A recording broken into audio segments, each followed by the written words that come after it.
বা ও তো গেট আমরা 7টায় খুললো কার্ড জমা দিয়েছি গরুর লেখাইছি লেখাইয়ে তো ভিতরে গেছি গিয়া আলি ভালাইবা লোকে গাছ কাটা জমিন আমার লাগছে পাকা তুলে কিছু গাছ কাটিয়ে আনলো ও আমার ওভারে লাগলো হয়েছি বাবা বলছি ভাই আই ওখান করে ধান নিল তারও আরো 4-5 জন লোকে আর আমার একটা গাছ কাটিলাম ওটা জায়গার থেকে গেছে তো তার আর তুলা যেমন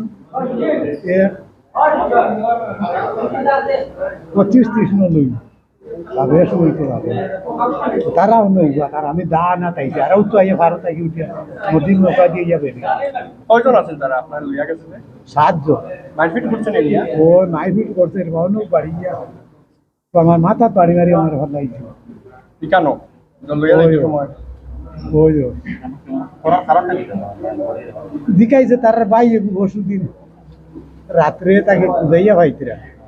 আমি কই তোমার ভাই রাত্রে তাকে ধরে না আমি কি থাকে তোমরা খবর করো কয় না তোমার ভার শিকুর নাম কইছো কইছে অমুকে কইছে চিহ্ন কালো লাশ আছে বুঝে তোমরা দেখো আর ভিড়িয়া উঠিয়া ওই আমার কইছে তুমি যাওয়া লাগবে বাংলাদেশ ওর তো আমি যে দড়ি দিয়েছি ওই সময় বিএসএফ এ আপনারা পাঠাইছেন আমি আমরা বিএসএফ খবরও কইতাম পারছি না খেলবো কইতাম এই সুযোগ তো আর আমরা পাইছি আইয়াও দৌড়ি লিয়েছি আমরা না বাইরে মানে ফটোর উপরে থাকে বিয়ে আপনি এলা ক্ষেত্র মাঠে ওই ক্ষেত্র মাঠে এটা তো আর আচ্ছা আপনার ফটো নিতেছেন এরপরে আপনারা নিয়ে কেন মারপিট করার পরে ও তো অন্য নিয়ে আনলে কইছে চাচা বউ যে তাই নিজই তোমার কোনো অসুবিধা হইতো না আর দাম হয় না এবার খাইলে বউ আমরা ভাই ওগুলো খবর বার করিয়ে দেখতে এখন বিএসএফ এই মুহূর্তে যে আপনি এই দেশে ঘুরে আইলা ভারতবর্ষ কেটা কই বাইরে দেশের সরকার দেয় হ্যাঁ আমার এই দেশের সরকার কোনো বাদ দিব বা এখন এই বালা না হইলে আর আমিও আইলাম না ভেরি গুড ভেরি গুড এখানে আপনার আসামের মুখ্যমন্ত্রী বা স্থানীয় বিধায়ক যারা আছেন তারা বেশ পদক্ষেপ নিচ্ছেন তারা কেটা পাইবা সকলের বালা হইল খারাপ হইল সকলই বালা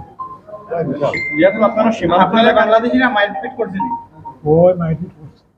সীমান্ত এলাকায় আপনারা থাকুন এইরকম ঘটনা আর এরা আগে সংগঠিত হয়েছিল না এখন তো যেটাই বাবা ওইটা লোকার থাকি বিএসএফ রে ইটাই নিয়ে করুন তারা আবার দাঁড়টা বাড়টা না ইটা ভাত তোর ইটাই গুজরে করে তো মানুষ হয়ে গেল সাতুতি ভাটাইলে মিটাই ঘটনা ইলে 1 লাখ হইছে না আগে আগে আরো বেদান মানে বিএসএফ রে করছে বিএসএফ রা খেয়ে বাংলাদেশিরা বাংলাদেশ